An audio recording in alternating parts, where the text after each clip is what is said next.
ਦਾ ਕਹਿਰ ਵਧਿਆ ਤੇ ਸ਼੍ਰੀ ਮੁਕਤਸਰ ਸਾਹਿਬ ਦੇ ਵਿੱਚ ਕਰੋਨਾ ਦੇ 170 ਨਵੇਂ ਕੇਸ ਆਏ ਸਾਹਮਣੇ ਤੇ ਸਿਹਤ ਵਿਭਾਗ ਦੇ ਵੱਲੋਂ ਕੀਤੀ ਗਈ ਹੈ ਇਸ ਦੀ ਪੁਸ਼ਟੀ। ਗਾਜੀਪੁਰ ਬਾਰਡਰ ਦੇ ਕਿਸਾਨ ਕਰੋਨਾ ਵੈਕਸੀਨ ਲਗਵਾਉਣ ਦੇ ਲਈ ਹਨ ਤਿਆਰ। ਕਿਸਾਨ ਕਰ ਰਹੇ ਹਨ ਕਰੋਨਾ ਹਦਾਇਤਾਂ ਦੀਆਂ ਪੂਰੀਆਂ ਪਾਲਣਾ।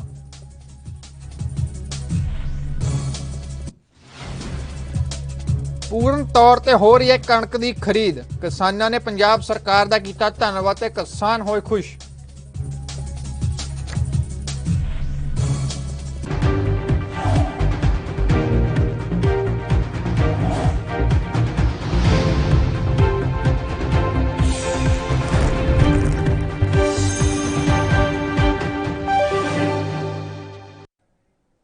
सत श्री अकाल जी, एनबी न्यूज़ देख रहे सारे दर्शकों का मैं मनप्रीत सिंह गिल स्वागत करता हाँ। तो शुरुआत करते हैं अज के बुलेटिन की।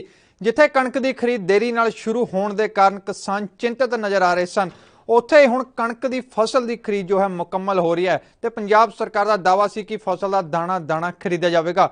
उत्थे ही सरकार ने अपने कहे वादे उत्ते खरी उतर के दिखाया है। तो मंडी के कणक की फसल को लेकर किसानों ने पंजाब सरकार का धन्यवाद भी किया है। किसान समय समय सिर मंडियों चों वेले हुंदे भी नज़र आ रहे हैं, जिस कारण किसान किसी हद तक खुश भी नज़र आ रहे हैं। मैं परमजीत सिंह सन महेंद्र सिंह वासी चिचराड़ी। अज मैं शान ट्रेडिंग कंपनी चिचराड़ी दुकान ते सवेरे 11 बजे कणक लैके आया सी ते हुण बोली ला के कंडा चल रहा वा। मैं पंजाब सरकार ਅਤੇ ਇੱਥੋਂ ਦੇ ਪ੍ਰਬੰਧਾਂ ਤੇ बहुत खुश हाँ। मैं अमर सिंह पुत्र करतार सिंह पिंड मेरा ठूर जी। मैं 12 बजे कणक लेके आया सी ते बोली 2 बजे मेरे बोली लगी। मैं पंजाब सरकार का बहुत धन्यवादी। मैं जरनैल सिंह पुत्र सरदार अमर सिंह वासी पिंड ढमोट कला तो ढमोट दाणा मंडी में अपनी कणक लैके आया हाँ। जो बोली उपरंत जिसनों कंडा लगा होया है तो कणक की तलाई का काम ठीक ठाक चल रहा है। मैं इस काम बारे कैप्टन सरकार का श्री मुक्तसर साहिब दे विच कोरोना के 170 नवे केस सामने आए हैं, जिन्हां दे विच 45 केस श्री मुक्तसर साहिब दे ही हैं ते बाकी नाल लगदे पिंडां दे अते कस्बियां दे विचों सामने आए हैं।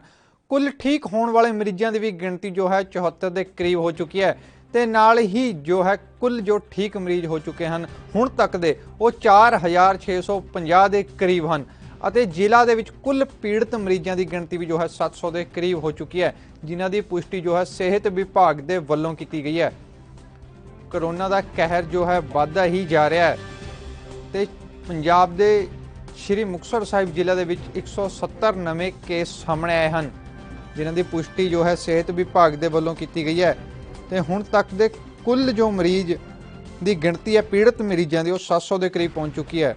ਤੇ ਹੁਣ ਤੱਕ ਜੋ ਠੀਕ ਵੀ ਹੋ ਚੁੱਕੇ ਹਨ ਮਰੀਜ਼ ਉਹ ਵੀ 4650 ਦੇ ਕਰੀਬ ਜੋ ਹਨ ਮਰੀਜ਼ ਠੀਕ ਵੀ ਹੋ ਚੁੱਕੇ ਹਨ। ਤੇ ਪ੍ਰਸ਼ਾਸਨ ਦੇ ਵੱਲੋਂ ਵੀ ਪੁਖਤਾ ਪ੍ਰਬੰਧ ਕੀਤੇ ਜਾ ਰਹੇ ਹਨ। ਸਰਕਾਰ ਵੀ ਸਖਤੀ ਵਰਤਦੀ ਨਜ਼ਰ ਆ ਰਹੀ ਹੈ ਕਿਉਂਕਿ ਕਰੋਨਾ ਨੇ ਫਿਰ ਦਸਤਕ ਦਿੱਤੀ ਹੈ। ਤੇ ਇਸ ਦੀ ਵਧੇਰੀ ਜਾਣਕਾਰੀ ਲਈ ਸਾਡੇ ਨਾਲ ਸੰਵਾਦਦਾਤਾ ਮੁਕਤਸਰ ਤੋਂ ਤਰਸੇਮ ਢੁੱਡੀ ਜੁੜ ਚੁੱਕੇ ਨੇ। ਤਰਸੇਮ ਜੀ, ਕਰੋਨਾ ਦਾ ਜੋ ਸਥਿਤੀ ਹੈ ਸ਼੍ਰੀ ਮੁਕਤਸਰ ਸਾਹਿਬ ਦੇ ਵਿੱਚ ਉਹ ਕੀ ਹੈ? ਅੱਜ ਮੈਂ ਦੱਸਣਾ ਚਾਹੂੰਗਾ ਕਿ ਅੱਜ ਸ਼੍ਰੀ ਮੁਕਤਸਰ ਸਾਹਿਬ ਵਿੱਚ 170 ਦੇ ਲਗਭਗ ਜਿਹੜੇ ਕਰੋਨਾ ਦੇ ਮਰੀਜ਼ ਪੀੜਤ ਆਏ ਨੇ, ਜਿਨ੍ਹਾਂ ਦੀ ਜਿਹੜੀ ਰਿਪੋਰਟ ਹੈਗੀ ਹੈ ਪੋਜ਼ਿਟਿਵ ਆਈ ਹੈ। ਉਹਨਾਂ ਦੇ ਵਿੱਚੋਂ ਮੁਕਤਸਰ ਸਾਹਿਬ ਦੇ ਨੇ, ਮਲੋਟ ਦੇ ਨੇ, ਗਿੱਦੜਵਾ ਦੇ ਨੇ, ਬਾਦਲ ਪਿੰਡ ਦੇ ਨੇ, ਅਲੱਗ-ਅਲੱਗ ਪਿੰਡਾਂ ਦਾ ਮਤਲਬ ਕਿ ਜਿਹੜਾ ਹੈਗਾ ਇਹ ਅੰਕੜਾ ਤੁਹਾਡੇ ਸਾਹਮਣੇ ਪੇਸ਼ ਕੀਤਾ ਗਿਆ। ਤੇ ਮੁਕਤਸਰ ਦੇ ਵਿੱਚ ਕਰੋਨਾ ਦੀ ਵੈਕਸੀਨ ਵੀ ਲਗਾਈ ਜਾ ਰਹੀ ਹੈ, ਜਿਹਦੇ ਨਾਲ ਕਿ ਜਿਹੜੀ ਬਿਮਾਰੀ ਤੇ ਕੰਟਰੋਲ ਕੀਤਾ ਜਾ ਸਕੇ। ਵੱਖ-ਵੱਖ ਹਸਪਤਾਲਾਂ ਵੱਲੋਂ ਵੀ ਇਸ ਤਰ੍ਹਾਂ ਦੇ ਜਿਹੜੇ ਪ੍ਰਬੰਧ ਕੀਤੇ ਜਾ ਰਹੇ ਨੇ। ਕੁਝ ਪ੍ਰਸ਼ਾਸਨ ਵੱਲੋਂ ਵੀ ਮਾਸਕ ਵਗੈਰਾ ਵੰਡ ਕੇ ਲੋਕਾਂ ਨੂੰ ਇਸ ਬਿਮਾਰੀ ਤੋਂ ਅਵੇਅਰਨੈਸ ਕੀਤਾ ਜਾ ਰਿਹਾ। ਜੀ ਜਿੱਥੇ ਕਿ ਪ੍ਰਸ਼ਾਸਨ ਦੇ ਵੱਲੋਂ ਵੈਕਸੀਨ ਲਗਾਈ ਜਾ ਰਹੀ ਹੈ, ਮਾਸਕ ਵੰਡੇ ਜਾ ਰਹੇ ਨੇ, ਇਸ ਤੋਂ ਇਲਾਵਾ ਹੋਰ ਕੀ ਪੁਖਤਾ ਪ੍ਰਬੰਧ ਕੀਤੇ ਨੇ ਕਰੋਨਾ ਦੀ ਬਿਮਾਰੀ ਤੋਂ ਰਾਹਤ ਦੇ ਲਈ? ਪੁਖਤਾ ਪ੍ਰਬੰਧ ਇਹ ਕੀਤੇ ਨੇ ਕਿ ਜਿੱਥੇ ਜਿੱਥੇ ਵੀ ਉਹਨਾਂ ਨੂੰ ਕੋਈ ਲੱਗਦਾ ਹੈ ਕਿ ਹਰ ਇੱਕ ਮੁਹੱਲੇ, ਹਰ ਇੱਕ ਪਿੰਡ ਦੇ ਵਿੱਚ, ਸਕੂਲ ਦੇ ਵਿੱਚ ਜਾ ਕੇ ਵੈਕਸੀਨ ਲਗਾਈ ਜਾ ਰਹੀ ਹੈ। ਵੀ ਕੋਈ ਵੀ ਜਿਹੜਾ ਬੰਦਾ ਹੈ ਇਸ ਬਿਮਾਰੀ ਦੀ ਚਪੇਟ ਵਿੱਚ ਨਾ ਆਵੇ ਜੀ। ਜੀ, ਤੇ ਜੋ ਕਰੋਨਾ ਪੀੜਤ ਨੇ ਉਹਨਾਂ ਨੂੰ ਹਸਪਤਾਲ ਵਿੱਚ ਦਾਖਲ ਕੀਤਾ ਹੋਇਆ ਜਾਂ ਘਰ ਵਿੱਚ ਹੀ ਇਕਾਂਤਵਾਸ ਕੀਤਾ ਹੋਇਆ, ਉਹਨਾਂ ਦਾ ਇਲਾਜ ਜੋ ਹੈ ਕਿਸ ਦਰਮਿਆਨ ਚੱਲ ਰਿਹਾ ਹੈ? ਜੋ ਕਰੋਨਾ ਪੀੜਤ ਨੇ ਉਹਨਾਂ ਨੂੰ ਸਰਕਾਰੀ ਹਸਪਤਾਲ ਦੇ ਵਿੱਚ ਮਤਲਬ ਕਰੋਨਾ ਜ਼ੋਨ ਬਣਾ ਕੇ ਰੱਖਿਆ ਜਾ ਰਿਹਾ ਤੇ ਉਹਨਾਂ ਦੇ ਸਖਤ ਪ੍ਰਬੰਧ ਕੀਤੇ ਜਾ ਰਹੇ। ਜੀ, ਤੋ ਕਰੋਨਾ ਦੀ ਜੋ ਗਿਣਤੀ ਹੈ ਮਰੀਜ਼ਾਂ ਦੀ ਦਿਨ ਪ੍ਰਤੀ ਦਿਨ ਵੱਧਦੀ ਜਾ ਰਹੀ ਹੈ ਤੇ ਤੁਸੀਂ ਦੱਸਿਆ ਕਿ ਅੱਜ ਵੀ 170 ਨਵੇਂ ਮਾਮਲੇ ਜੋ ਹਨ ਸਾਹਮਣੇ ਆਏ ਨੇ ਤੇ ਇਸ ਦਰਮਿਆਨ ਕੋਈ ਘਾਟ ਤਾਂ ਨਹੀਂ ਮਹਿਸੂਸ ਹੋ ਰਹੀ, ਕੋਈ ਬੈੱਡਾਂ ਦੀ ਕਮੀ ਜਾਂ ਕੋਈ ਆਕਸੀਜਨ ਸਿਲੰਡਰਾਂ ਦੀ ਕਮੀ ਤਾਂ ਨਹੀਂ ਆ ਰਹੀ ਹਸਪਤਾਲਾਂ ਦੇ ਵਿੱਚ? ਪ੍ਰਸ਼ਾਸਨ ਵੱਲੋਂ ਇਹੋ ਜਿਹੀ ਚੀਜ਼ ਦੀ ਕਿਸੇ ਦੀ ਕੋਈ ਘਾਟ ਮਹਿਸੂਸ ਨਹੀਂ ਹੋ ਰਹੀ। ਹਰ ਇੱਕ ਚੀਜ਼ ਦੇ ਪ੍ਰਬੰਧ ਕੀਤੇ ਹੋਏ ਨੇ ਪ੍ਰਸ਼ਾਸਨ ਵੱਲੋਂ। ਲੋਕਾਂ ਨੂੰ ਹੋਰ ਵੀ ਮਤਲਬ ਕਿ ਇਸ ਬਿਮਾਰੀ ਤੋਂ ਬਚਣ ਲਈ ਜਾਗਰੂਕ ਕੀਤਾ ਜਾ ਰਿਹਾ ਹੈ ਜੀ। ਤੋ ਜੇ ਤੁਸੀਂ ਦੱਸਿਆ ਕਿ ਜਾਗਰੂਕ ਕੀਤਾ ਜਾ ਰਿਹਾ ਪ੍ਰਸ਼ਾਸਨ ਦੇ ਵੱਲੋਂ, ਸਮੇਂ-ਸਮੇਂ ਤੇ ਸਿਰ ਜਾਗਰੂਕ ਕੀਤਾ ਜਾ ਰਿਹਾ ਕਰੋਨਾ ਦੇ ਲਈ, ਤੇ ਜੋ ਲੋਕ ਹਨ ਉਹ ਕਰੋਨਾ ਦੇ ਨਿਯਮਾਂ ਦੀ ਪਾਲਣਾ ਕਰਦੇ ਨਜ਼ਰ ਆ ਰਹੇ ਨੇ ਕਿ ਕਰੋਨਾ ਦੀਆਂ ਹਦਾਇਤਾਂ ਦੀ ਉਲੰਘਣਾ ਤਾਂ ਨਹੀਂ ਕੀਤੀ ਜਾ ਰਹੀ? ਬਿਲਕੁਲ ਨਹੀਂ ਸਰ, ਚੱਪੇ ਦੇ ਉੱਪਰ ਮਤਲਬ ਕਿ ਪੁਲਿਸ ਵੀ ਔਰ ਡਾਕਟਰਾਂ ਦੀ ਟੀਮ ਵੀ ਬੈਠੀ ਹੋਈ ਹੈ। ਜਿਹੜੇ ਕਿ ਕਰੋਨਾ ਦਾ ਉਲੰਘਣਾ ਕਰਦੇ ਨੇ ਉਹਨਾਂ ਦੇ ਟੈਸਟ ਕੀਤੇ ਜਾਂਦੇ ਨੇ ਤੇ ਫਿਰ ਉਹਨਾਂ ਨੂੰ ਮਾਸਕ ਦੀ ਸਲਾਹ ਦਿੱਤੀ ਜਾਂਦੀ ਹੈ ਕਿ ਮੂੰਹ ਉੱਪਰ ਮਾਸਕ ਰੱਖੋ, ਇੱਕ ਦੂਸਰੇ ਤੋਂ 2 ਗਜ਼ ਦੀ ਦੂਰੀ ਬਣਾ ਕੇ ਰੱਖੋ ਜੀ। ਤਰਸੇਮ ਟੋਡੀ ਜੀ, ਬਹੁਤ ਧੰਨਵਾਦ ਤੁਹਾਡਾ ਤਮਾਮ ਜਾਣਕਾਰੀ ਦੇ ਲਈ। ਤੇ ਅਸੀਂ ਆਪਣੇ ਦਰਸ਼ਕਾਂ ਨੂੰ ਫਿਰ ਤੋਂ ਦੱਸ ਦਈਏ ਕਿ ਜ਼ਿਲ੍ਹਾ ਸ਼੍ਰੀ ਮੁਕਤਸਰ ਸਾਹਿਬ ਦੇ ਵਿੱਚ 170 ਨਵੇਂ ਕੇਸ ਸਾਹਮਣੇ ਆਏ ਹਨ ਤੇ ਜਿਸ ਤੋਂ ਬਾਅਦ ਲੋਕਾਂ ਦੇ ਵਿੱਚ ਕਰੋਨਾ ਦਾ ਖੌਫ ਵੀ ਵੱਧ ਚੁੱਕਿਆ ਹੈ ਤੇ ਲੋਕ ਜੋ ਹਨ ਉਹ ਕਰੋਨਾ ਦੇ ਨਿਯਮਾਂ ਦੀ ਪਾਲਣਾ ਕਰਦੇ ਦਿਖਾਈ ਦੇ ਰਹੇ ਹਨ।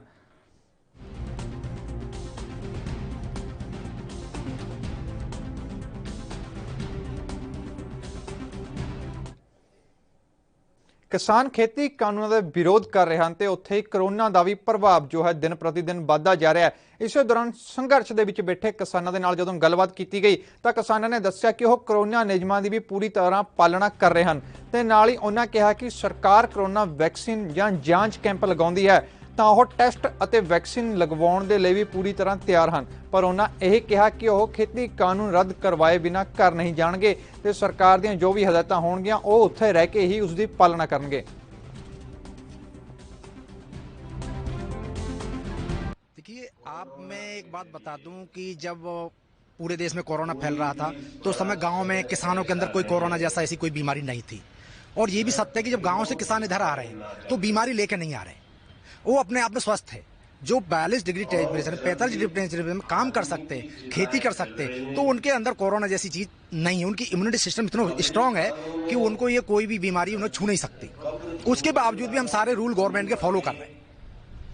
पूरे देश में कोरोना बहुत जोर से फैल रहा है। दिल्ली में लगभग कल 25,000 केस आए हैं, काफी लोगों की डेथ भी हो गई है। तो आप लोग इतनी भारी मात्रा में यहाँ बैठे हैं, कोरोना का क्या उल्टा हो रहा है? देखिए, ये सत्य है कि कोरोना फैल रहा है, पूरे देश में कोरोना फैला हुआ है, कोरोना के केस बड़े हैं।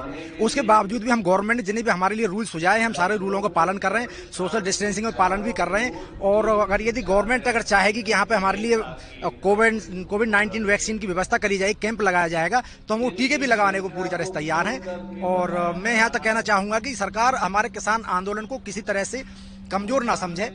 किसान पहले भी मजबूत था बॉर्डर पे, आज भी मजबूत है बॉर्डर पे। किसान को गवर्नमेंट किसी भी रूप में कमजोर ना समझे, इनको हिलाने की कोशिश ना करे। कोरोना मान रहा हूँ, कोरोना फैल रहा है देश में, लेकिन हमारे यहाँ पर शुरू से लेकर अब तक यहाँ पर कोई भी कोरोना का अभी तक कोई मरीज नहीं आया, न कोई डेथ हुई। और लगातार हम लोग यहाँ पर आ रहे हैं आंदोलन में। श्री गुरु तेग बहादुर जी के 400 साला प्रकाश पुरब ਨੂੰ ਸਮਰਪਿਤ ਇੱਕ ਮਹਾਨ ਨਗਰ ਕੀਰਤਨ ਤਰਨਤਾਰਨ ਸ਼੍ਰੀ ਦਰਬਾਰ ਸਾਹਿਬ ਤੋਂ ਗੁਰਦੁਆਰਾ ਗੁਰੂ ਕੇ ਮਹਿਲ ਦੇ ਲਈ ਰਵਾਨਾ ਹੋਇਆ। ਇਸ ਮੌਕੇ ਜਾਣਕਾਰੀ ਦਿੰਦੇ ਹੋਏ ਸ਼੍ਰੀ ਦਰਬਾਰ ਸਾਹਿਬ ਤਰਨਤਾਰਨ ਦੇ ਹੈੱਡ ਗ੍ਰੰਥੀ ਅਤੇ ਪ੍ਰਬੰਧਕ ਨੇ ਦੱਸਿਆ ਕਿ 400 ਸਾਲਾ ਪ੍ਰਕਾਸ਼ ਪੁਰਬ ਦੇ ਸੰਬੰਧ ਵਿੱਚ ਸੰਗਤਾਂ ਦੇ ਵੱਲੋਂ ਇਹ ਨਗਰ ਕੀਰਤਨ ਦਾ ਉਪਰਾਲਾ ਕੀਤਾ ਗਿਆ ਹੈ ਤੇ ਪ੍ਰਬੰਧਕ ਕਮੇਟੀ ਅਤੇ ਇਲਾਕੇ ਦੀ ਸਾਧ ਸੰਗਤ ਦੇ ਸਹਿਯੋਗ ਦੇ ਨਾਲ ਨਗਰ ਕੀਰਤਨ ਸਜਾਇਆ ਜਾ ਰਿਹਾ ਤੇ ਗੱਤਕਾ ਦਾ ਵੀ ਵਿਸ਼ੇਸ਼ ਤੇ ਲੰਗਰ ਦਾ ਵੀ ਪ੍ਰਬੰਧ ਕੀਤਾ ਗਿਆ ਹੈ। ਨੌਵੇਂ ਪਾਤਸ਼ਾਹ ਸ੍ਰੀ ਗੁਰੂ ਤੇਗ ਬਹਾਦਰ ਸਾਹਿਬ ਸੱਚੇ ਪਾਤਸ਼ਾਹ ਜੀਆਂ ਦੇ 400 ਸਾਲਾ ਸ਼ਤਾਬਦੀ ਗੁਰਪੁਰਬ, ਜਿੱਥੇ ਵਿਸ਼ਵ ਭਰ ਦੇ ਵਿੱਚ ਬੜੇ ਮਾਣ, ਬੜੇ ਚਾਅ, ਬੜੇ ਸ਼ਰਧਾ ਔਰ ਚੜ੍ਹਦੀ ਕਲਾ ਦੇ ਸਹਿਤ ਮਨਾਏ ਜਾ ਰਹੇ ਆ। ਸਿੱਖ ਸੰਗਤਾਂ ਭਾਵਨਾ ਦੇ ਨਾਲ ਰੋਜ਼ਾਨਾ ਹੀ ਨੌਵੇਂ ਪਾਤਸ਼ਾਹ ਜੀ ਦੀ ਬਾਣੀ ਨੂੰ ਆਪਣੇ ਨਿਤਨੇਮ ਵਿੱਚ ਪੜ੍ਹ ਰਹੀਆਂ ਹੈ। ਕੀਰਤਨ ਦਰਬਾਰ ਹੋ ਰਹੇ ਆ। ਉੱਥੇ ਹੀ ਮੈਨੇਜਰ ਸ੍ਰੀ ਦਰਬਾਰ ਸਾਹਿਬ ਤਰਨਤਾਰਨ ਜੋੜੇ ਘਰ ਸੇਵਕ ਸਭਾ ਔਰ ਇਲਾਕਾ ਨਿਵਾਸੀ ਸੰਗਤਾਂ ਦੇ ਸਹਿਯੋਗ ਦੇ ਨਾਲ ਅੱਜ ਇਹ ਅਲੌਕਿਕ ਨਗਰ ਕੀਰਤਨ ਸ੍ਰੀ ਗੁਰੂ ਗ੍ਰੰਥ ਸਾਹਿਬ ਸੱਚੇ ਪਾਤਸ਼ਾਹ ਜੀ ਦੀ ਪਾਵਨ ਪਵਿੱਤਰ ਛਤਰ ਛਾਇਆ ਹੇਠ ਪੰਜ ਪਿਆਰੇ ਸਹਿਬਾਨ ਪੰਜ ਨਿਸ਼ਾਨਚੀ ਸਿੰਘਾਂ ਦੀ ਅਗਵਾਈ ਵਿੱਚ ਪ੍ਰਾਰੰਭ ਹੋਇਆ ਹੈ। ਇਹ ਵੱਖ-ਵੱਖ ਪੜਾਵਾਂ ਤੋਂ ਹੁੰਦਾ ਹੋਇਆ ਸ਼ਾਮੀ 9ਵੇਂ ਪਾਤਸ਼ਾਹ ਜੀ ਦੇ ਪ੍ਰਕਾਸ਼ ਸਥਾਨ ਗੁਰਦੁਆਰਾ ਗੁਰੂ ਕੇ ਮਹਿਲ ਵਿਖੇ ਜਾ ਕਰਕੇ ਸੰਪੰਨ ਹੋਏਗਾ। ਸਤਿਗੁਰੂ ਜੀ ਕਿਰਪਾ ਕਰਨ, ਸੰਗਤਾਂ ਜਿੱਥੇ ਚਾਹੋ ਭਾਵਨਾ ਤਨ ਮਨ ਧਨ ਅਰਪਣ ਕਰਕੇ ਇਸ ਨਗਰ ਕੀਰਤਨ ਦੇ ਵਿੱਚ ਸ਼ਮੂਲੀਅਤ ਕਰ ਰਹੀਆਂ ਹੈ। ਉੱਥੇ 9ਵੇਂ ਪਾਤਸ਼ਾਹ ਜੀ ਦੇ ਚਰਨਾਂ ਵਿੱਚ ਅਰਦਾਸ ਆ ਜੀ ਮਹਾਰਾਜ ਸਾਹਿਬ ਕਿਰਪਾ ਕਰਨ, ਅਸੀਂ ਉਹਨਾਂ ਦੇ ਜੀਵਨ ਤੋਂ, ਉਹਨਾਂ ਦੀ ਪਾਕ ਪਵਿੱਤਰ ਗੁਰਬਾਣੀ ਤੋਂ ਸਿੱਖਿਆ ਲੈ ਕਰਕੇ ਆਪਣੇ ਜੀਵਨ ਨੂੰ ਪਵਿੱਤਰ ਕਰ ਸਕੀਏ। ਗੁਰੂ ਪਿਆਰੇ ਸਾਧ ਸੰਗਤ ਜੀਓ, ਧੰਨ ਧੰਨ ਸਾਹਿਬ ਸ੍ਰੀ ਗੁਰੂ ਤੇਗ ਬਹਾਦਰ ਪਾਤਸ਼ਾਹ ਜੀ ਦੇ ਆਗਮਨ ਪੁਰਬ ਦੇ ਸੰਬੰਧ ਵਿੱਚ ਤਰਨਤਾਰਨ ਸਾਹਿਬ ਤੋਂ ਨਗਰ ਕੀਰਤਨ ਪ੍ਰੰਪਤਾ ਹੋਈ ਹੈ, ਜੋ ਧੰਨ ਧੰਨ ਸਾਹਿਬ ਸ੍ਰੀ ਗੁਰੂ ਤੇਗ ਬਹਾਦਰ ਪਿਤਾ ਜੀ ਦੇ ਆਗਮਨ ਪੁਰਬ ਦੇ ਸੰਬੰਧ ਵਿੱਚ ਗੁਰੂ ਕੇ ਮਹਿਲ ਵਿਖੇ ਅੱਜ ਪਹੁੰਚੇਗਾ। ਸੋ ਆਪ ਸਭ ਨੂੰ ਇਹਦੇ ਵਿੱਚ ਹਾਜ਼ਰੀਆਂ ਭਰਨ ਵਾਸਤੇ ਬੇਨਤੀ ਕੀਤੀ ਜਾਂਦੀ ਹੈ ਔਰ ਨਾਲ ਗੁਰੂ ਦੀਆਂ। ਰਾਤ ਦੇ ਸਮੇਂ ਜਦੋਂ ਇੱਕ ਟਰੱਕ ਖਰੜ ਤੋਂ ਲਾਂਡਰਾ ਰੋਡ ਤੇ ਜਾ ਰਿਹਾ ਸੀ ਤਾਂ ਉਹ ਟਰੱਕ ਹਾਈ ਵੋਲਟੇਜ ਤਾਰਾਂ ਦੇ ਨਾਲ ਉਲਝ ਗਿਆ, ਜਿਸ ਦੇ ਨਾਲ ਇੱਕ ਵੱਡਾ ਹਾਦਸਾ ਹੋਣ ਤੋਂ ਬਚ ਗਿਆ। ਪਰ ਹਾਦਸੇ ਦੇ ਵਿੱਚ ਜਿੱਥੇ ਟਰੱਕ ਦਾ ਤਾਂ ਕੋਈ ਨੁਕਸਾਨ ਨਹੀਂ ਹੋਇਆ, ਉੱਥੇ ਹੀ ਬਿਜਲੀ ਬੋਰਡ ਨੂੰ ਤਾਂ ਲੱਖਾਂ ਰੁਪਏ ਦਾ ਨੁਕਸਾਨ ਹੋ ਚੁੱਕਿਆ ਹੈ। ਉੱਥੇ ਹੀ ਬਿਜਲੀ ਦੇ ਖੰਭੇ ਟੁੱਟਦੇ ਨਜ਼ਰ ਆ ਰਹੇ ਹਨ, ਜਿੱਥੇ ਖਰੜ ਦੇ ਵਿੱਚ ਬਿਜਲੀ ਦੀ ਜੋ ਹੈ ਬੱਤੀ ਉਹ ਗੁੱਲ ਹੋ ਚੁੱਕੀ ਹੈ। ਉੱਥੇ ਹੀ ਆਉਣ ਜਾਣ ਵਾਲੇ ਰਾਹਗੀਰਾਂ ਦਾ ਵੀ ਰਾਤ ਤੋਂ ਹੀ ਜਾਮ ਦੇ ਵਿੱਚ ਫਸੇ ਹੋਏ ਨਜ਼ਰ ਆ ਰਹੇ ਹਨ। ਰਾਤੀ ਗੱਡੀ 2:30 ਵਜੇ ਟਰੱਕ ਫਸ ਗਿਆ ਜੀ ਤਾਰਾਂ। ਹਾਂਜੀ, ਤੇ ਕਿੰਨਾ ਕੁ ਨੁਕਸਾਨ ਹੋਇਆ, ਕੀ ਕਹਿਣਾ ਚਾਹੁੰਦੇ ਹੋ ਜੀ? ਨੁਕਸਾਨ ਤਾਂ ਸਾਡੀ ਕੇਬਲਾਂ ਸਾਰੀਆਂ ਸ਼ਾਰਟ ਹੋ ਗਈਆਂ ਜੀ। ਹਾਂਜੀ, ਹੁਣ ਲੱਗੇ ਹੋਏ ਬੰਦੇ ਕਰਨ, ਤੇ ਪੋਲ ਖੜੇ ਟੁੱਟ ਗਏ। ਪੋਲ ਆ ਦੇਖੋ ਤੁਹਾਡੇ ਸਾਹਮਣੇ। ਕਿੰਨੇ ਕੁ ਪੋਲ ਜਿਹੜੇ ਟੁੱਟ ਗਏ ਜੀ? ਆ ਸਾਰੇ ਪੋਲ ਟੁੱਟੇ ਪਏ ਨੇ। ਅੰਦਾਜ਼ਾ ਜਿਹੜਾ ਹੈ ਕਿੰਨਾ ਕੁ ਜਿਹੜਾ ਬਿਜਲੀ ਬੋਰਡ ਦਾ ਨੁਕਸਾਨ ਹੋਇਆ ਜੀ? ਨੁਕਸਾਨ ਤਾਂ ਹੁਣ ਇਹਦੇ ਬਾਰੇ ਐਸਟੀਮੇਟ ਤਾਂ ਨਹੀਂ ਪਤਾ ਲੱਗਣਾ, ਇੱਦਾਂ ਇਹ ਤਾਂ ਸਾਡੇ ਸੀਨੀਅਰ ਅਫਸਰ ਹੀ ਦੱਸ ਸਕਦੇ। ਇਸ ਤਰ੍ਹਾਂ ਹੈਗਾ ਕਿ ਅਸੀਂ ਜਿਹੜਾ ਗੱਡੀ ਨਾਲ ਜਿਸ ਨਾਲ ਇਹ ਘਟਨਾ ਵਾਪਰੀ ਹੈਗੀ ਹੈ ਤੇ ਉਹ ਪੁਲਿਸ ਪ੍ਰਸ਼ਾਸਨ ਉਸ ਪ੍ਰਤੀ ਉਹਨਾਂ ਨੇ ਕਾਰਵਾਈ ਕਰ ਰਹੇ ਹੈਗੇ ਆ। ਅਸੀਂ ਉਹਨਾਂ ਨੂੰ ਸੋਮਵਾਰ ਜੋ ਹੈਗਾ ਇਸ ਦਾ ਜੋ ਵੀ ਬਣੂਗਾ ਖਰਚਾ ਅਸੀਂ ਅਨੁਮਾਨ ਉਹਨਾਂ ਨੂੰ ਦੱਸ ਦੇਵਾਂਗੇ। ਇਸ ਟਾਈਮ ਸਾਡੀ ਜਿਹੜੀ ਪਹਿਲ ਹੈਗੀ ਆ ਹਰ ਇਲਾਕੇ ਦੀ ਜਿਹੜੀ ਬਿਜਲੀ ਜਿਹੜੀ ਰਾਤ ਦੀ ਜਿਹੜੀ ਬੰਦ ਹੋਈ ਹੋਈ ਹੈ ਅੰਦਾਜ਼ਾ 2 ਵਜੇ ਦੀ, ਉਹਨੂੰ ਚਾਲੂ ਕਰਨ ਦੇ ਵਿੱਚ ਤੇ ਟ੍ਰੈਫਿਕ ਚਾਲੂ ਕਰਨ ਦੇ ਵਿੱਚ ਲੱਗੇ ਹੋਏ ਹੈਗੇ ਆ। ਤੇ ਤਕਰੀਬਨ ਅਸੀਂ ਹੁਣ ਅੱਧੇ ਘੰਟੇ ਤੱਕ ਵਨ ਸਾਈਡ ਵਾਲੀ ਟ੍ਰੈਫਿਕ ਚਾਲੂ ਕਰ ਦੇਵਾਂਗੇ ਤੇ ਥੋੜੀ ਦੇਰ ਬਾਅਦ ਦੂਜੀ ਸਾਈਡ ਵਾਲੀ ਟ੍ਰੈਫਿਕ ਚਾਲੂ ਕਰਕੇ ਜਲਦੀ ਬਿਜਲੀ ਚਾਲੂ ਕਰਨ ਦੀ ਸਾਡੀ ਪਹਿਲ। ਸਰ ਕਿੰਨੇ ਕੁ ਵਜੇ ਦਾ ਜਿਹੜਾ ਹਾਦਸਾ ਹੈ ਜੀ? ਇਹ ਕੋਈ ਤਕਰੀਬਨ ਰਾਤੀ ਹੋਇਆ ਸੀਗਾ, ਕੋਈ 2 ਵਜੇ ਦੇ ਆਸ-ਪਾਸ ਦਾ ਟਾਈਮ ਸੀਗਾ ਜਿਸ ਟਾਈਮ ਹਾਦਸਾ ਹੋਇਆ ਹੈਗਾ। ਤੇ ਜੇ ਆਪਾਂ ਗੱਲ ਕਰੀਏ ਕਿ ਨੁਕਸਾਨ ਕਿੰਨਾ ਹੋਇਆ ਹੈ? ਜਿਹੜਾ ਨੁਕਸਾਨ ਅਸੀਂ ਜਿਹੜੀ ਸਪਲਾਈ ਜਿਹੜੀ ਚਾਲੂ ਕੀਤੀ ਹੈਗੀ ਆ 4 ਨਵੇਂ ਪੋਲ ਲਾ ਕੇ ਸਪਲਾਈ।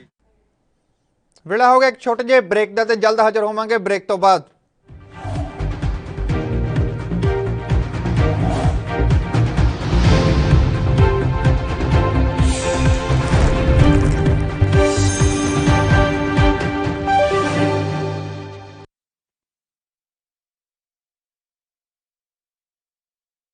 गुरु तेग बहादुर जिथे जाए बह मेरा सतगुरु सुथान सुहावा राम राजे। जिस जगह ते ये स्थान सुशोभित है गुरुद्वारा श्री दोखनवाਰਨ ਸਾਹਿਬ, ਇੱਥੇ ਬੜਾ ਛੋਟਾ ਜਿਹਾ ਪਿੰਡ ਸੀ ਲਹਿਲ ਪਿੰਡ। ਤਾਂ ਗੁਰੂ ਸਾਹਿਬ ਜੀ ਨੇ ਜਦੋਂ ਆਪਣਾ ਆਸਣ ਇੱਥੇ ਆ ਕੇ ਲਾਇਆ ਤਾਂ ਇਸ ਨਗਰ ਦੇ ਰਹਿਣ ਵਾਲੇ ਭਾਗ ਰਾਮ ਜਦੋਂ ਆ ਕੇ ਗੁਰੂ ਸਾਹਿਬ ਜੀ ਨੂੰ ਬੇਨਤੀ ਕੀਤੀ ਕਿ ਗੁਰੂ ਪਾਤਸ਼ਾਹ ਕਿਰਪਾ ਕਰੋ, ਇਸ ਨਗਰ ਦੀ ਆਬਾਦੀ ਬਹੁਤ ਥੋੜੀ ਹੈ। ਤਾਂ ਸਤਿਗੁਰੂ ਪਾਤਸ਼ਾਹ ਜੀ ਨੇ ਬਚਨ ਕੀਤਾ ਕਿ ਇੱਥੋਂ ਦੀ ਆਬਾਦੀ ਬਹੁਤ ਹੋਵੇਗੀ, ਉੱਘਾ ਸ਼ਹਿਰ ਹੋਵੇਗਾ ਔਰ ਇੱਥੇ ਜਿਹੜਾ ਹੈ ਬਹੁਤ ਸੋਹਣਾ ਸੁੰਦਰ ਅਸਥਾਨ ਹੋਵੇਗਾ। जगत में ਗੁਰੂ ਸਾਹਿਬ ਪਾਤਸ਼ਾਹ ਜੀ ਨੇ ਬਚਨ ਕੀਤਾ ਕਿ ਇਸ ਸਰੋਵਰ ਦੇ ਵਿੱਚ ਸ਼ਰਧਾ ਸਹਿਤ ਇਸ਼ਨਾਨ ਕਰੇਗਾ, ਉਹਦੇ ਸਾਰੇ ਰੋਗ ਦੂਰ ਹੋਣਗੇ, ਮਨ ਇੱਛਤ ਫਲ ਦੀ ਪ੍ਰਾਪਤੀ ਹੋਵੇਗੀ।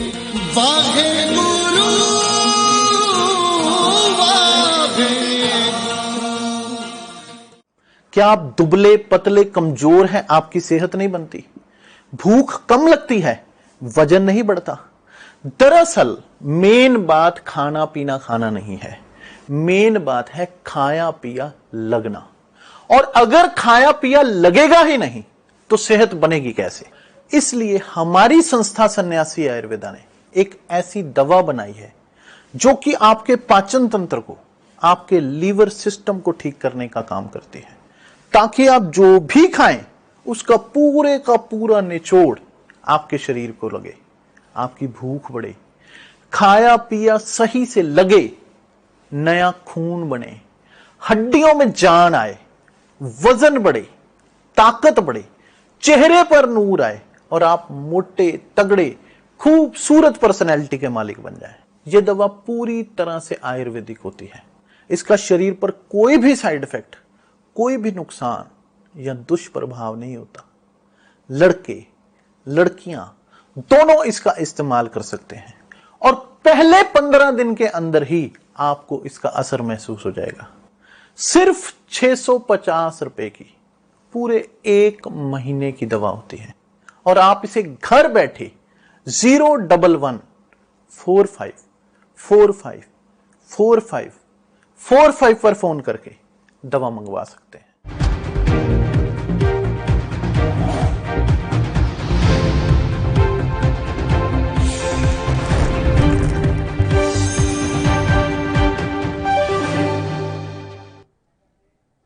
ਬ੍ਰੇਕ ਤੋਂ ਬਾਅਦ ਦਰਸ਼ਕਾਂ ਦਾ ਸਵਾਗਤ ਹੈ ਤੇ ਰੁਖ ਕਰਦੇ ਹਾਂ ਅਗਲੀ ਖਬਰ ਦੇ ਵੱਲ।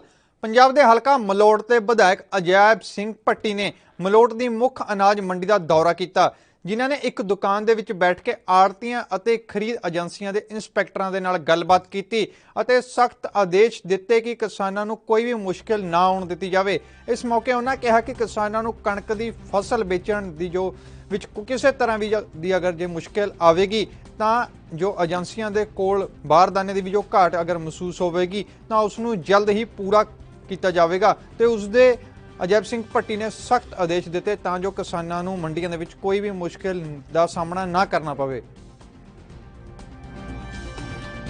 ਹਾਲ ਤਾਈਂ ਤਾਂ ਮੇਰੇ ਧਿਆਨ 'ਚ ਕੋਈ ਮੁਸ਼ਕਿਲ ਨਹੀਂ ਆਈ।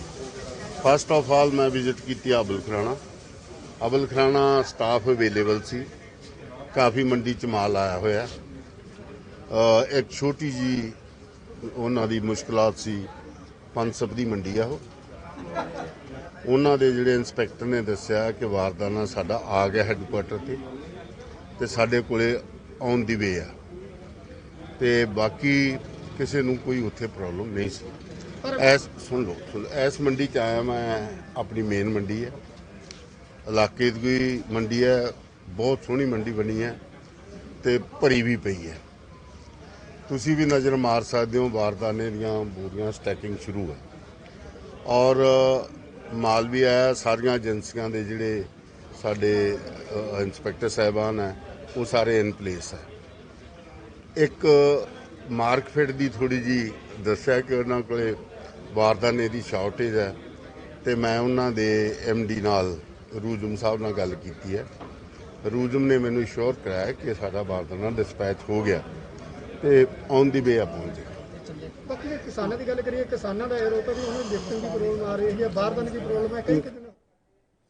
ਵਿਧਾਨ ਸਭਾ ਹਲਕਾ ਖੇਮਕਰਨ ਅਧੀਨ ਪੈਂਦੀ ਪੁਲਿਸ ਚੌਂਕੀ ਘਰਿਆਲਾ ਨੇ ਨਾਕਾਬੰਦੀ ਕਰਕੇ ਮਾਸਕ ਨਾ ਪਾਉਣ ਵਾਲਿਆਂ ਦੇ ਚਲਾਨ ਕੱਟੇ ਅਤੇ ਮਾਸਕ ਵੀ ਵੰਡੇ। ਇਸ ਉਪਰੰਤ ਜਾਣਕਾਰੀ ਦਿੰਦੇ ਹੋਏ ਪੁਲਿਸ ਅਧਿਕਾਰੀ ਨੇ ਦੱਸਿਆ ਕਿ ਪੰਜਾਬ ਸਰਕਾਰ ਦੀਆਂ ਹਦਾਇਤਾਂ ਦੇ ਅਨੁਸਾਰ ਜੋ ਵਿਅਕਤੀ ਮਾਸਕ ਨਹੀਂ ਪਾ ਰਹੇ ਹਨ ਉਹਨਾਂ ਵਿਅਕਤੀਆਂ ਦੇ ਖਿਲਾਫ ਕਾਰਵਾਈ ਕਰਦੇ ਹੋਏ ਉਹਨਾਂ ਦੇ ਚਲਾਨ ਵੀ ਕੱਟੇ ਗਏ ਅਤੇ ਜੋ ਲੋੜਵੰਦ ਲੋਕ ਹਨ ਉਹਨਾਂ ਨੂੰ ਮਾਸਕ ਵੀ ਵੰਡੇ ਗਏ ਅਤੇ ਉਹਨਾਂ ਨੂੰ ਜਾਗਰੂਕ ਵੀ ਕੀਤਾ ਗਿਆ ਤਾਂ ਜੋ ਕੋਰੋਨਾ ਵਰਗੀ ਭਿਆਨਕ ਬਿਮਾਰੀ ਨੂੰ ਨੱਥ ਪਾਈ ਜਾ ਸਕੇ ਅਤੇ ਇਸ ਤੋਂ ਬਚਾਅ ਕੀਤਾ ਜਾ ਸਕੇ। ਕੋਵਿਡ-19 ਦੀ ਰਿਗਾਰਡਿੰਗ ਜੋ ਸੀਨੀਅਰ ਅਫਸਰਾਂ ਦੀਆਂ ਜਾਂ ਪੰਜਾਬ ਸਰਕਾਰ ਦੀਆਂ ਹਦਾਇਤਾਂ ਆ ਰਹੀਆਂ ਨੇ ਕਿ ਜਿਹੜੇ ਕਿ ਲੋਕਾਂ ਨੂੰ ਵੱਧ ਤੋਂ ਪ੍ਰੇਰਿਤ ਕੀਤਾ ਜਾਵੇ, ਮਾਸਕ ਲਗਾਉਣ ਲਈ ਪ੍ਰੇਰਿਤ ਕੀਤਾ ਜਾਵੇ, ਉਹਦੇ ਰਿਗਾਰਡਿੰਗ ਇੱਥੇ ਜਿਹੜਾ ਕਿ ਨਾਕਾ ਸਪੈਸ਼ਲ ਨਾਕਾ ਲਾਇਆ ਗਿਆ। ਇਹ ਜਿਹੜੇ ਗਰੀਬ ਜਿਹੜੇ ਲੋੜਵੰਦ ਲੋਕਾਂ ਨੂੰ ਮਾਸਕ ਵੰਡੇ ਜਾ ਰਹੇ ਨੇ ਤੇ ਜਿਹੜੇ ਅਣਗਹਿਲੀ ਕਰਨ, ਮਾਸਕ ਤੋਂ ਕੁਤਾਹੀ ਕਰਨ ਵਾਲਿਆਂ ਦੇ ਖਿਲਾਫ ਜਿਹੜੇ ਕਿ ਚਲਾਨ ਕੀਤੇ ਜਾ ਰਹੇ। ਸਰ, ਜਿਸ ਤਰ੍ਹਾਂ ਕਰੋਨਾ ਮਹਾਮਾਰੀ ਚੱਲ ਰਹੀ ਹੈ, ਲੋਕਾਂ ਨੂੰ ਕਿਸ ਤਰ੍ਹਾਂ ਦੇ ਸੁਝਾਅ ਤੁਹਾਡੇ ਵੱਲੋਂ ਦਿੱਤੇ ਜਾ ਰਹੇ ਨੇ? ਲੋਕਾਂ ਨੂੰ ਸੁਝਾਅ ਤਾਂ ਵੀ ਵੱਧ ਤੋਂ ਵੱਧ ਜਿੰਨਾ ਹੋ ਸਕੇ ਆਪਣੇ ਘਰ ਰਹਿਣ, ਬਿਨਾਂ ਵਜ੍ਹਾ ਕੋਈ ਬੰਦਾ ਘਰ ਤੋਂ ਬਾਹਰ ਨਾ ਆਓ ਤੇ ਜਦੋਂ ਘਰ ਤੋਂ ਬਾਹਰ ਆਉਣ ਦਾ ਮਾਸਕ ਲਗਾ ਕੇ ਤੇ ਪ੍ਰੋਪਰ ਆਪਣੇ ਹੱਥ ਸੈਨੀਟਾਈਜ਼ ਕਰਕੇ, ਜੇ ਵੱਧ ਤੋਂ ਜੇ ਸੈਨੀਟਾਈਜ਼ਰ ਨਹੀਂ ਹੈਗਾ ਤਾਂ ਸਾਬਣ ਦੇ ਨਾਲ ਘੱਟੋ ਘੱਟ 2 ਮਿੰਟ ਆਪਣੇ ਹੱਥ ਬਕਾਇਦਾ ਧੋ ਕੇ। ਅਕਸਰ ਹੀ ਖਿਡਾਰੀ ਦੇਸ਼ ਦਾ ਨਾਮ ਰੌਸ਼ਨ ਕਰਦੇ ਹਨ ਤੇ ਖਿਡਾਰੀਆਂ ਨੂੰ ਵਧੇਰੀਆਂ ਸਹੂਲਤਾਂ ਵੀ ਮਿਲ ਜਾਂਦੀਆਂ ਹਨ। ਪਰ ਚੰਡੀਗੜ੍ਹ 'ਚ ਬਾਕਸਿੰਗ ਦਾ ਇੱਕ ਚੰਗਾ ਖਿਡਾਰੀ ਹੁਣ 3 ਵੀਲਰ ਆਟੋ ਚਲਾ ਕੇ ਲੋਡਿੰਗ ਦਾ ਕੰਮ ਕਰਕੇ ਆਪਣਾ ਗੁਜ਼ਾਰਾ ਕਰ ਰਿਹਾ ਹੈ ਅਤੇ ਉਹ ਆਟੋ ਚਲਾ ਕੇ ਆਪਣੇ ਪਰਿਵਾਰ ਦਾ ਜੋ ਗੁਜ਼ਾਰਾ ਬੜੀ ਮੁਸ਼ਕਿਲ ਦੇ ਨਾਲ ਕਰ ਰਿਹਾ ਹੈ। ਇਸ ਦੇ ਨਾਲ ਹੀ ਉਹਨਾਂ ਬਾਕਸਿੰਗ ਦਾ ਇੰਨਾ ਲਗਾਅ ਹੈ ਤੇ ਉਹ ਅੱਜ ਕੋਚਿੰਗ ਦੇਣ ਦੀ ਵੀ ਹਿੰਮਤ ਰੱਖਦੇ ਹਨ ਤੇ ਬੱਚਿਆਂ ਨੂੰ ਜੋ ਹੈ ਬਾਕਸਿੰਗ ਦੀ ਮੁਫਤ ਕੋਚਿੰਗ ਦਿੰਦੇ ਹਨ। ਤੇ इस दरम्यान जो उन्होंने गलबात की गई तो उन्होंने अपनी निजी जिंदगी के बारे दसिया, तुहानूं सुणाउने आ। यहाँ कुछ काम नहीं मिला, कुछ दिन सेल्समैन वगैरह भी काम किया मैंने, अलग जैसे जीप चॉर्च कंपनी है, ब्लो प्लास की जो अंडर डिस्ट्रीब्यूटर, ठीक है, इस तरह से नीलों सचार था जो वो ऐसे अलग छोटा मोटा काम करता है जीविका चलाने के लिए। फिर मैंने देखा कुछ नहीं, फिर मैंने ये ऑटो एक अपना ले लिया था, वो ऑटो चलाता रहा, वो ऑटो कंडम हो गया, उसे बेच दिया, आज मैं दूसरे का ऑटो चला रहा हूँ। तो अभी आप परिवार में आपके कौन कौन है? 2 बेटे हमारे हैं, हमारी वाइफ है और हम हैं। तो अभी आप कितने पैसे कमा लेते हैं इस ऑटो के जरिए? देखिए फिलहाल तो हमारा जो है 9500 है, इसकी सैलरी है। और जो कोई आसान सा काम होता है उतारने चढ़ाने का जो लेवल में हो, जैसे ऊपर चढ़ाना है वो नहीं करता हूँ, नीचे बेसमेंट करनी, जो इसका हो काम जो लेवल में हो वो हम काम कर लेते हैं। उसके लिए हमें 100 रुपये मिलते हैं एक टेम्पो को अनलोड करने का, लोडिंग यहीं से करा दी जाती है, वो खुद कराते हैं जो दुकानदार है। अगर आपको अभी कोई मौका मिले कोचिंग का, जी अभी भी आप सिखा सकते हैं? बिल्कुल सिखा सकते हैं, क्योंकि जिस काम की वही मैंने आप कहा कि जो हमें मिला है उसको आगे किस तरह से लोगों तक पहुंचाया जाए, उसको बांटा जाए, वो कम नहीं होगा और बढ़ेगा। और अभी हमने शुरू भी किया है, 3 दिन 4 दिन हो गए हमें, बच्चे हमने थोड़े से इकट्ठे किए हैं, बुलाए हैं, बच्चों ने इंटरेस्ट लिया तो उनको मैं कोचिंग दे रहा हूँ अभी। तो वो उनके लिए कोई चार्ज है या फिर कैसे करते हैं उन बच्चों को सिखाने के लिए? नहीं, उनका कोई चार्ज नहीं, किसी बच्चे से कोई चार्ज नहीं है। और हमारे पास कुछ खेती कानून का विरोध करदिआं अंदोलन ਨੂੰ ਤਿੱਖਾ ਕਰਨ ਦੇ ਲਈ ਕਿਸਾਨਾਂ ਦੇ ਵੱਲੋਂ ਮਹਾਂ ਪੰਚਾਇਤਾਂ ਕੀਤੀਆਂ ਜਾ ਰਹੀਆਂ ਹਨ। ਇਸੇ ਦੌਰਾਨ ਅੰਮ੍ਰਿਤਸਰ ਦੇ ਵਿੱਚ ਭਗਤਾਂ ਵਾਲੀ ਦਾਣਾ ਮੰਡੀ ਦੇ ਵਿੱਚ ਮਹਾਂ ਪੰਚਾਇਤ ਦਾ ਆਯੋਜਨ ਕੀਤਾ ਜਾ ਰਿਹਾ ਹੈ। ਇਸੇ ਦੌਰਾਨ ਕਿਸਾਨ ਆਗੂ ਸਵਰਨ ਸਿੰਘ ਪੰਧੇਰ ਦੇ ਬਿਆਨ ਸਾਹਮਣੇ ਆਏ ਹਨ, ਜਿੱਥੇ ਉਹ ਕੇਂਦਰ ਸਰਕਾਰ ਤੇ ਤੰਜ ਕੱਸਦੇ ਨਜ਼ਰ ਆਏ ਤੇ ਨਾਲ ਹੀ ਉਹਨਾਂ ਕਿਹਾ ਕਿ ਸਰਕਾਰ ਕਰੋਨਾ ਦੀ ਆੜ ਦੇ ਵਿੱਚ ਸਿਰਫ ਕਿਸਾਨੀ ਅੰਦੋਲਨ ਤੇ ਹੀ ਸਕੰਜਾ ਕੱਸ ਰਹੀ ਹੈ ਤੇ ਕਿਸਾਨੀ ਅੰਦੋਲਨ ਨੂੰ ਖਤਮ ਕਰਨ ਦੀਆਂ ਕੋਸ਼ਿਸ਼ਾਂ ਕਰ ਰਹੀ ਹੈ ਤੇ ਸਰਕਾਰ ਦੇ ਵੱਲੋਂ ਜੋ ਹੈ ਰੈਲੀਆਂ ਤਾਂ ਕੀਤੀਆਂ ਜਾ ਰਹੀਆਂ ਹਨ ਤੇ ਫਿਰ ਕਿਸਾਨੀ ਅੰਦੋਲਨ ਨੂੰ ਕਿਉਂ ਧੱਕਾ ਲਾਇਆ ਜਾ ਰਿਹਾ, ਕਿਉਂ ਮਹਾਂ ਪੰਚਾਇਤਾਂ ਤੇ ਪਾਬੰਦੀਆਂ ਖੜੀਆਂ ਕੀਤੀਆਂ ਜਾ ਰਹੀਆਂ ਨੇ ਤੇ ਹੋਰ ਉਹਨਾਂ ਆਪਣੇ ਕੀ ਬਿਆਨ ਦਿੱਤੇ ਤੁਹਾਨੂੰ ਸੁਣਾਉਂਦੇ ਆ। मजदूर संघर्ष कमेटी पंजाब की हो रही है, जो कृषि के 3 कानून है या एमएसपी का गारंटी का कानून लेना सभी फसलों का, बिजली शोध बिल 2020 है या जो पोल्यूशन का एक्ट है, इसी के साथ से जो किसानों के ऊपर केस डाले उनको वापस लेने का सवाल है। इसी के साथ साथ जो गेहूं जो है पंजाब में उनकी बिक्री सही तरीके से नहीं हो रही है, जो बहुत सारे किसान उसको 8-8 दिन बैठ कर जो अपनी गेहूं बेचनी पड़ रही है, जो एफसीआई के नाम पर बहुत सारी पाबंदियां लगाई गई। इन सब मुद्दों को लेकर जो आज की महारैली हो रही है, तो ये महारैली आज लाखों का इकट्ठ होगा, किसानों, मजदूरों, नौजवानों, शहरियों का। तो जो दावे सरकार कर रही है, जिस तरह से कोरोना की आड़ में दिल्ली के मोर्चे के ऊपर जिस तरह की अफवाहें फैलाई जा रही है, फिर सरकार जबर करके इसको उठा देगी। सरकार में इस तरह की कोई समय तो लगता नहीं है। अगर सरकार को लगता है कि जबरदस्ती धरना उठा सकती है तो उठा के देख ले, ऐसी कोई बात नहीं। तो किसानों के लिए जो है ये जीने मरने का सवाल है, किसानों के आने वाली फसलों और नस्लों का सवाल। कोरोना की आड़ में हमारे खिलाफ कार्रवाई की जा रही है। दूसरी ओर प्रधानमंत्री जी, गृह मंत्री जी लगातार जिन स्टेटों में इलेक्शन हो रही है वहां लगातार रैलियां कर रहे हैं, उनके ऊपर कोई कार्रवाई नहीं की जाती। हम सभी धर्मों का सम्मान करते हैं, सभी को हक है अपने धर्म के अनुसार अपनी बात करे। कुंभ का मेला चला, कोई सवाल नहीं उठा। जोगी जी बोल रहे हैं अगर कुंभ नहाएंगे तो गंगा मैया जी आपको कोरोना नहीं होने देगी। हम चाहते हैं लोग कुंभ नहाएं, हम उसके कोई सवाल नहीं उठाते, पर सवाल तो उठते जहां किसान आंदोलन चल रहा है वहां पर आप कोरोना के नाम पे क्यों दबाने की बात कर रहे हैं। तो सरकार के सारे षड्यंत्र फेल देंगे। आज की महारैली जो मोदी जी के जो भरम लेके हैं उनको दूर करके जो किसानों का आंदोलन है उसको और बड़ा करेगी। तो कोरोना का एक उनके पास एक विकल्प था, इस कोरोना को निकाल लिया जाए तो वो कोरोना की आड़ में किसानों का जो आंदोलन उसको तार पीटो करने की कोशिश कर रहे हैं। इसीलिए उन्होंने जो गेहूं की खरीद में जो मोदी जी के साथ मिलकर जब भी जो अभी जो समस्याएं आ रही हैं, जिस तरह से 6 महीने का हमें समय मिला, 6 महीने के बाद हमें जो फर्द देनी पड़ेगी तो हम उसके लिए भी संघर्ष करेंगे। आज देखेगा अगर गेहूं की खरीद में समस्याएं आती हैं और अगर इस तरह से इसका ਖੇਤੀ ਕਾਨੂੰਨਾਂ ਨੂੰ ਰੱਦ ਕਰਵਾਉਣ ਦੇ ਲਈ ਕਿਸਾਨ ਦੇਸ਼ ਭਰ ਦੇ ਵਿੱਚ ਰੈਲੀਆਂ ਕਰ ਰਹੇ ਹਨ ਤੇ ਟਰੈਕਟਰ ਮਾਰਚ ਵੀ ਕੀਤੇ ਜਾ ਰਹੇ ਹਨ। ਇਸੇ ਦੌਰਾਨ ਕਾਮਰੇਡ ਸ਼ਹੀਦ ਬਲਦੇਵ ਸਿੰਘ ਮਾਨ ਦੀ ਬਰਸੀ ਨੂੰ ਸਮਰਪਿਤ ਕਿਸਾਨ ਮਹਾਸਭਾ ਕੀਤੀ ਜਾ ਰਹੀ ਹੈ ਤੇ ਟਰੈਕਟਰ ਮਾਰਚ ਕੱਢ ਕੇ ਲੋਕਾਂ ਨੂੰ ਲਾਮਬੰਦ ਕੀਤਾ ਜਾ ਰਿਹਾ ਹੈ। ਇਸੇ ਦੌਰਾਨ ਫਿਲਮੀ ਅਦਾਕਾਰ ਨੇ ਵੀ ਟਰੈਕਟਰ ਰੈਲੀ ਦੇ ਵਿੱਚ ਸਾਥ ਦਿੱਤਾ ਤੇ ट्रैक्टर मार्च के दौरान लोगों के विच भी भारी जोश देखने को मिला। ये ट्रैक्टर मार्च एक्चुअली जो दिल्ली में हमारा ऑलरेडी जो प्रोटेस्ट चल रहा है, सेंट्रल गवर्नमेंट के जो 3 वो बिल लेके आए हैं उसको रद्द कराने के लिए, उसके लिए हमने अलग अलग स्टेट में जी महापंचायत हो रही है, किसान रैलियां की जा रही है। उसके संदर्भ में हम अमृतसर में कुकड़ावाला में शहीद कामरेड बलदेव सिंह मान की जो बरसी है उसको समर्पित असी किसान सभा जी वो करवा रहे हैं। उसके रिगार्डिंग आज वो 19 को वो फंक्शन है। आज हम एक ट्रैक्टर मार्च निकाल के लोगों को अवेयर कर रहे हैं, लोगों को लामबंद कर रहे हैं कि जो दिल्ली का जो संघर्ष है, कुछ जो फोर्सेज हैं जो RSS की या बीजेपी की कुछ फोर्सेज जो नेगेटिव हैं, फार्मर्स के अगेंस्ट हैं, वो बोल रही हैं कि जो अभी किसान का जो आंदोलन है वो अभी कम पड़ गया है, लोगों में जोश नहीं है। हम उनको ये बताना चाह रहे हैं कि हमारा आंदोलन कम नहीं पड़ा, आगे से भी पहले से भी ज्यादा जड़ा वो तेज हो रहा है। लोग जो आज भी ये देखो मार्च निकाल रहे हैं, रैलियां कर रहे हैं। इसीलिए आज वो हमारा निकालने का मकसद था कि लोगों को लामबंद करें, लोगों को ये अवेयर करें कि जो हमारा संघर्ष है वो उसी तरह जारी है, उससे भी पहले से ज्यादा मजबूत जो संघर्ष है वो चल रहा है। इसके लिए लोगों को अवेयर करने के लिए हम ये आज करने देखो, कल रात को भी टीवी पे न्यूज दिखाई जा रही थी कि धरना उठाने की बात बीजेपी की तरफ से और गवर्नमेंट की तरफ से हम ये मार्च निकाल के दिखा देना चाहते हैं। वेला हो गया तुहाडे तो इजाजत लेने दा। लगातार बने रहो NB न्यूज़ दे नाल। धन्यवाद।